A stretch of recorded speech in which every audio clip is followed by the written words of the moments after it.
How's it going, everyone? Grim here with another video, and as I've been doing in the last few videos, I want to pony up another 2 pennies on the hot topic of Warhammer 40K 10th edition. Games Workshop has been spoon-feeding us tidbits of information on how 10th differs from 9th, and some of those morsels are tasty. Today, specifically, let's talk about guns, guns, guns. This is the Warhammer Community website's article dated 14 April 2023 on the upcoming 10th edition rules for fun and flexible weapons. Dubbed the New 40K, Games Workshop is doing a great marketing campaign for and capitalizing on the advent of 10th edition. There is a slew of articles on Warhammer Community, and more are being published on the various aspects of the tabletop game and what changes we should all expect for the new 40K. Weapons rules are fun and flexible in the new Warhammer 40,000. It's not just your troops and leaders that are getting revamped and reinforced in the new edition of Warhammer 40,000. Their weapons are also seeing some major changes. These are the opening remarks in this article. The article then shows a very nice looking picture of some Dark Angels fighting what seems to be some simple cultists. Typical loyalist Space Marine tactics. Only fight normal humans wielding knives and pistols, while you Space Marines have bolt rifles and power swords.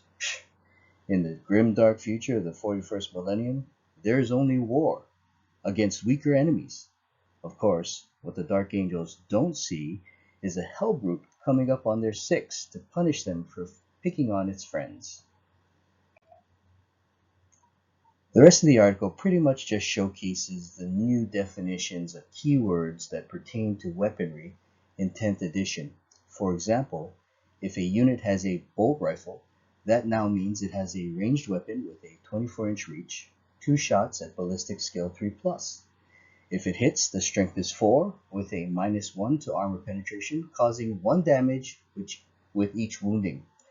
I'm assuming that this will apply to all weapons named quote-unquote bolt rifle. What's more interesting, however, is that the bolt rifle has the assault and heavy keywords. It is both assault and heavy. Assault means that if the unit advances, it can still shoot with this weapon. Heavy means that you can add 1 to the hit roll if the unit remains stationary. Note that these 2 keywords are mutually exclusive, so that while this one weapon has both keywords, you can't use both of them at the same time.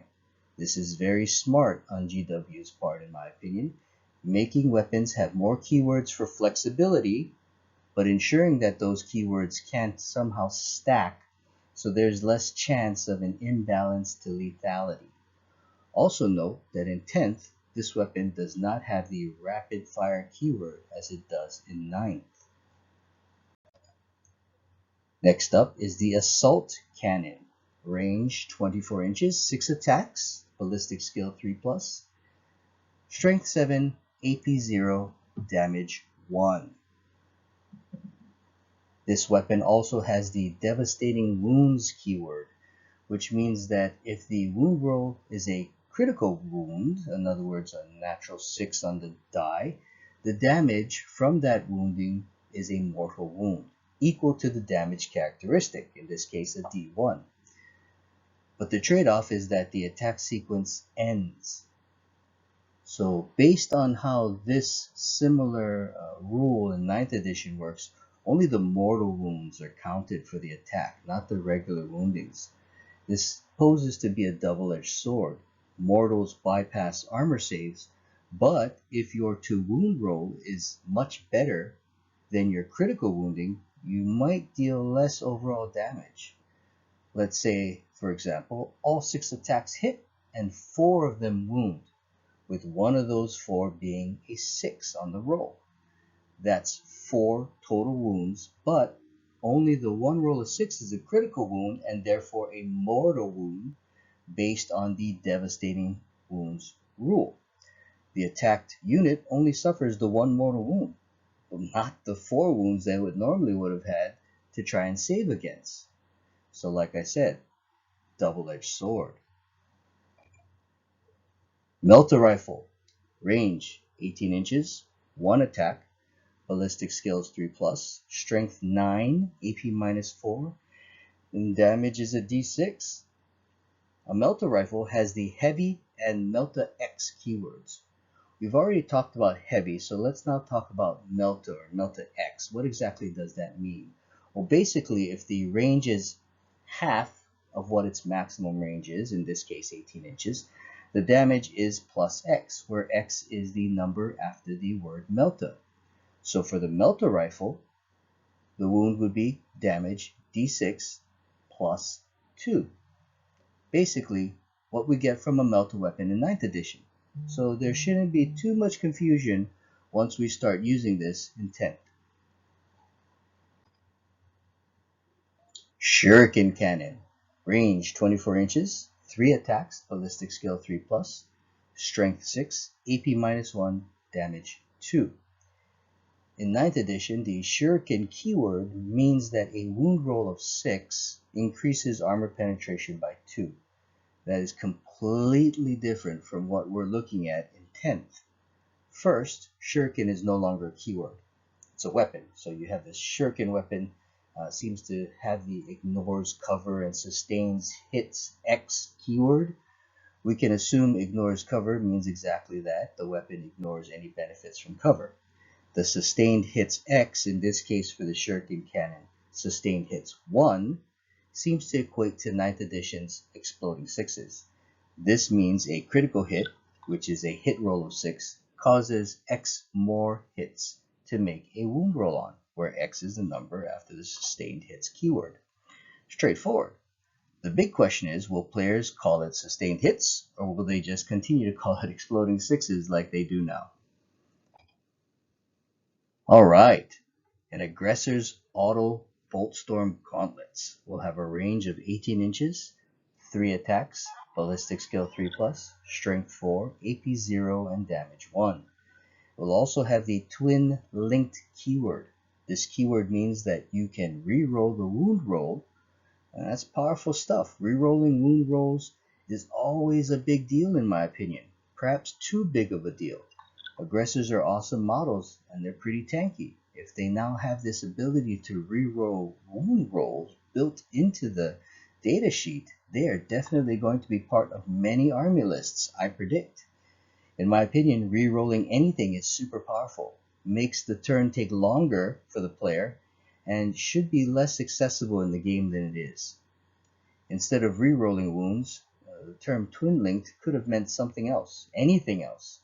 Something maybe even lore-friendly with some fluff would have been better. If anything, the term twin-linked should have meant exploding sixes because the gun fires so damn fast.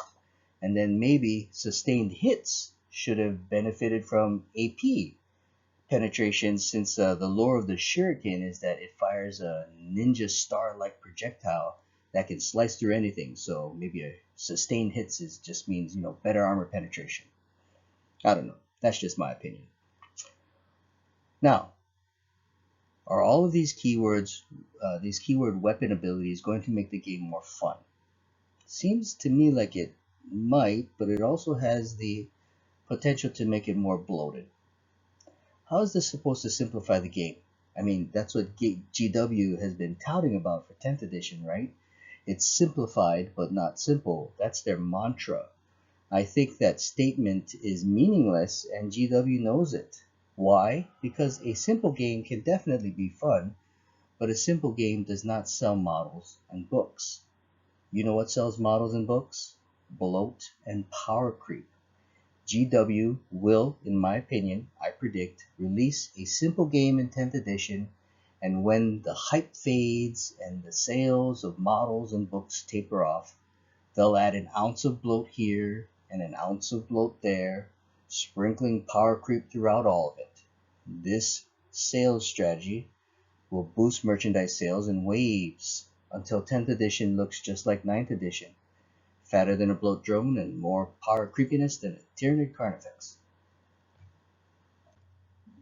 What do you think? Is this all merely the mad rant of someone who's too grim and too dark to accept 10th edition for the good change to the game that it is? Or is there a flicker of truth to what I'm saying? Leave a comment, because sharing is caring. Thank you all very much for watching this video. If you liked it, please give me a thumbs up and subscribe to my channel. If you didn't like it, please give me a thumbs up and subscribe to my channel. Thank you again for joining me. Until next time, Grim out.